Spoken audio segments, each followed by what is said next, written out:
Assalamualaikum warahmatullahi wabarakatuh. Alhamdulillahirabbil alamin. Wassalatu wassalamu ala asyrofil anbiya'i wal mursalin. Sayyidina wa maulana Muhammadin wa ala alihi wa sahbihi ajmain. Amma ba'du, ibu-ibu, bapak-bapak jamaah sholat subuh yang dimuliakan oleh Allah.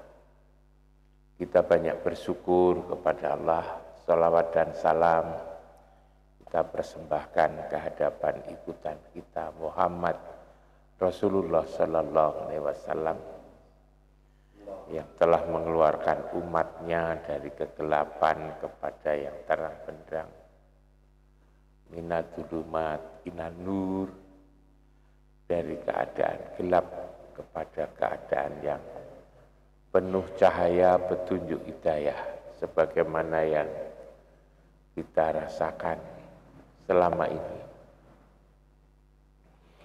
Ibu dan bapak-bapak sekalian, saya selalu nyebut Muhammad Rasulullah Sallallahu Alaihi Wasallam itu mengeluarkan umatnya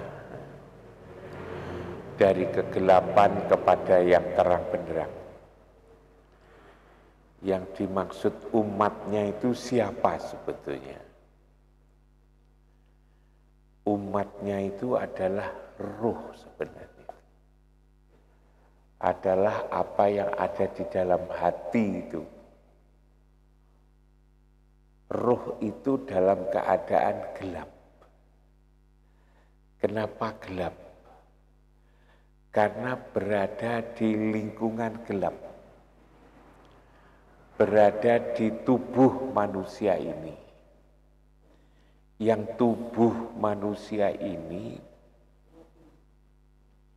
itu terdiri, yang selalu saya katakan, terdiri atas angin, air, tanah, api. Dari anasir keempat hal itulah, lalu kita ini, roh itu menjadi gelap.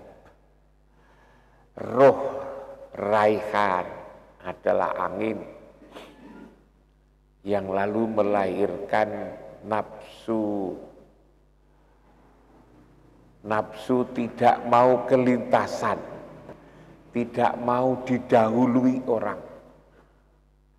Kalau ada orang lebih kaya, orang lebih dianggap hebat, lebih populer, kita merasa tidak enak hati kita ini.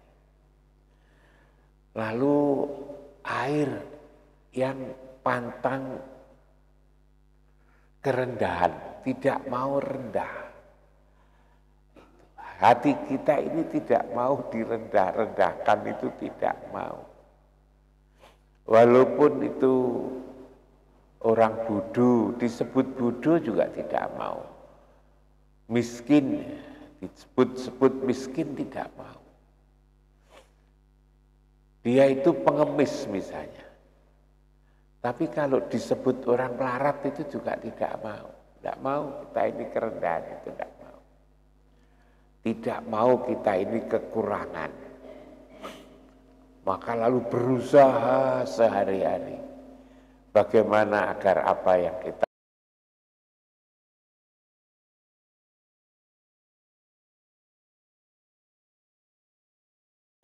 menejang adat, menejang peraturan, menejang sesuatu yang dianggap baik, korupsi misalnya. Manusia tidak mau kalah. Inilah sebetulnya kegelapan. Dan roh yang datang dari Allah, yang selalu saya katakan ditiupkan oleh Allah pada saat kita umur 4 bulan 10 hari, summa sawahu wa nafakha fihi mirru, itu datang dari Allah, ditiupkan oleh Allah untuk menyempurnakan kejadian itu. Itulah kebenaran. Itulah sesungguhnya umat Muhammad, ruh kita ini yang selalu ngajak kepada kebaikan. Itu lalu kemudian berada di tengah-tengah kegelapan yang di dalam tubuh kita ini memang ada dua potensi. Ada potensi baik, ada potensi kafir. Huwallazi khalaqakum faminkum kafirun wa minkum mu'min. Allah menciptakan di antara kamu sebatang. Itu ada kekafiran, di situ ada mukmin. Di dalam diri kita ini. Seringkali kita ini sering mengatakan kalau mukmin itu kita dan itu baik.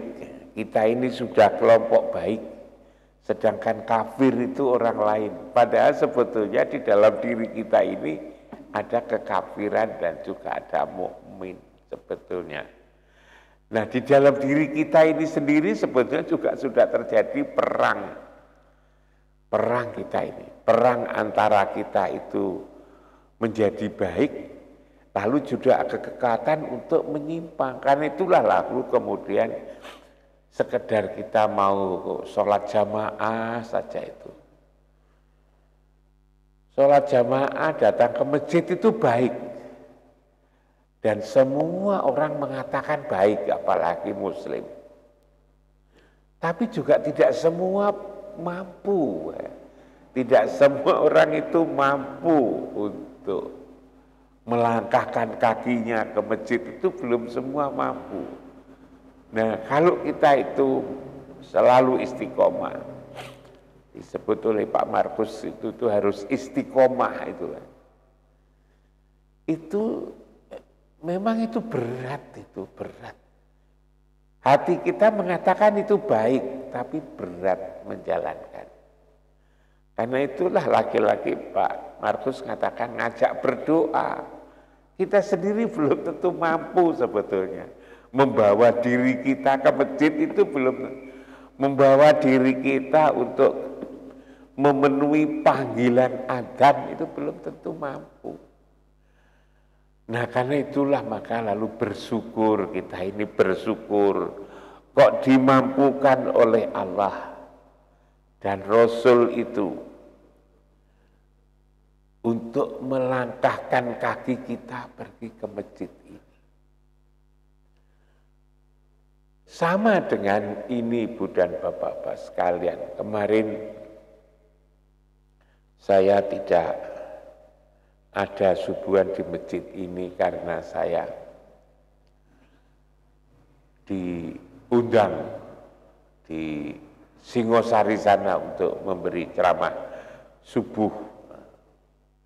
Sudah saya beritahu sebetulnya, kalau ingin mendengarkan saya ceramah subuh itu sebetulnya tidak usah sulit-sulit. Karena itu direkam lalu kemudian dimasukkan di media sosial, di YouTube bisa dibaca di situ. Bisa disimak di situ maksud saya. Tapi ya bilang enggak, saya kepingin Pak Imam datang agar bisa langsung, kami sudah selalu juga mengikuti YouTube subuhan. Apa yang ditanyakan? Yang ditanyakan sebetulnya juga sama dengan yang saya jelaskan. Ketika saya bertanya di jalan, kira-kira saya ini nanti disuruh ngomong apa? Dibilang, ngomong saja itu hidup damai Pak, katanya. Kedamaian. Kedamaian itu diinginkan oleh semua orang. Kata damai itu begitu indah katanya. Tapi tidak mudah untuk diwujudkan. Maka saya katakan bahwa kedamaian ini sebetulnya ada di hati. Yang merasakan damai itu sebetulnya adalah hati kita masing-masing ini. Hanya banyak orang salah paham. Dikira kedamaian itu ada di banyaknya harta. Padahal orang yang hartanya banyak itu banyak yang hidupnya malah gelisah. Sehari-hari malah dilupakan oleh hartanya itu. Orang yang punya sapi banyak maka sehari-hari hanya ngurus sapi. Orang yang punya toko besar sehari-hari yang dipikirkan hanya tokonya itu. Orang yang meraih jabatan tinggi sehari-hari dia hanya ngurus jabatannya itu. Dan seterusnya. Ini sebenarnya seringkali saya salah paham itu. Bahkan itu juga diingatkan oleh Allah yang selalu dibaca waktu sholat itu. Alhaakumut takatsuru hatta zurtumul maqabir. Engkau dilupakan, hidupmu itu dilupakan oleh selalu menghitung-hitung, memperbanyak harta sampai kamu masuk ke liang kubur. Jadi kita itu dilupakan oleh harta kekayaan. Harta tidak saja berupa benda, tetapi juga pengaruh, juga politik, juga macam-macam itu yang sampai kita ini lupa. Yaitu tadi seperti yang saya contohkan.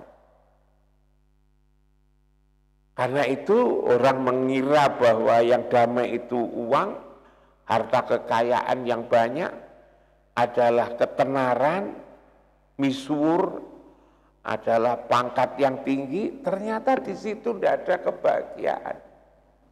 Kebahagiaan itu ada di dalam hati. Maka lalu saya mengingatkan konsep rumah itu. Saya ulangi lagi konsep rumah.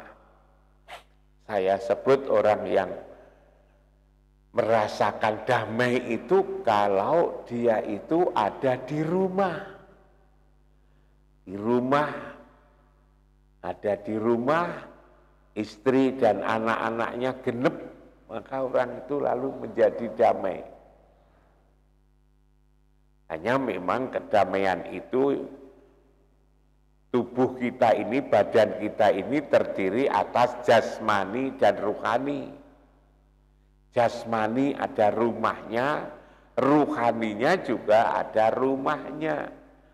Ada rumah yang kita huni sehari-hari, bertempat tinggal dengan istri, dengan suami, dengan anak-anak itu. Itu adalah rumah jasmani yang sebatas jasmani. Maka tatkala anggota keluarga itu genep jumlahnya, waktunya makan sudah makan, waktunya tidur mereka sudah tidur, maka betapa damainya itu. Dan itu bisa dirasakan oleh semua orang. Tidak terbatas orang yang kaya raya, orang yang punya keterbatasan ekonomi juga bisa merasakan kedamaian itu. Hanya lalu kemudian ada lagi rumah ruhani yang kemarin saya katakan itu dibuatkan oleh Allah, rumah bersama. Makanya dikatakan inna awwala baiti wudi alinnas, dinyatakan untuk seluruh umat manusia. Lalladzi bibakata, dibakah, mubarakan, diberkahi di situ. Hudal lil alamin, petunjuk ya. Di situ itu tempat petunjuk bagi seluruh alam itu ada di situ. Maka kalau kita berada di rumah jasmani tadi, di rumah, kita sudah ketahuan semua sudah makan, semua genep di anggota rumah itu, sudah waktunya tidur, sudah ada semua, kita lalu menjadi damai. Coba bayangkan kalau waktunya makan sudah disediakan lalu belum ada gelisah kemana, yang satu kok belum makan. Coba dicari. Waktunya tidur kok masih ada yang nggak jelas kemana. Itu hati tidak enak. Tapi kalau lalu kemudian di rumah ini sudah genep, semua sudah kumpul, semua sudah ada, rasanya menjadi enak. Itulah kedamaian. Lalu kemudian ruhani juga begitu.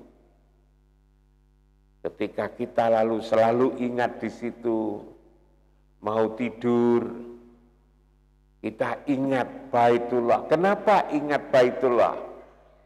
Karena kita di situ itu ada orang mulia, ialah Rasulullah. Masa iya di situ? Al-Quran mengatakan, la uksimu bihadal balad, wa anta hilum bihadal balad. Engkau ya Rasulullah ada di tempat yang mulia ini. Dengan kita bersama Rasulullah, ikut Rasulullah, lalu kemudian kita berada di tempat yang diterangkan oleh Al-Quran, bahwa ketika kita ingat di situ, merasa berada di situ, konsentrasi kita sedikit ada di situ, apalagi ketika sholat, maka wanaza'na ma fi sudurihim, aku cabut apa yang ada di dalam dadamu, ialah fi qulubihim maradun, penyakit yang ada di dada itu dicabut. Maka lalu kemudian kalau penyakit hati dicabut, maka kita lalu menjadi tenang, kita menjadi damai. Itulah sebetulnya bagaimana hidup itu agar damai. Ternyata kuncinya, kunci kedamaian itu ternyata tatkala kita ada di rumah.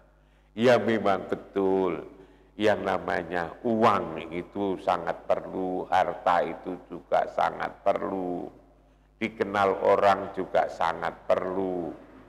Tapi sebenarnya itu semua bukan menjadi kunci satu-satunya.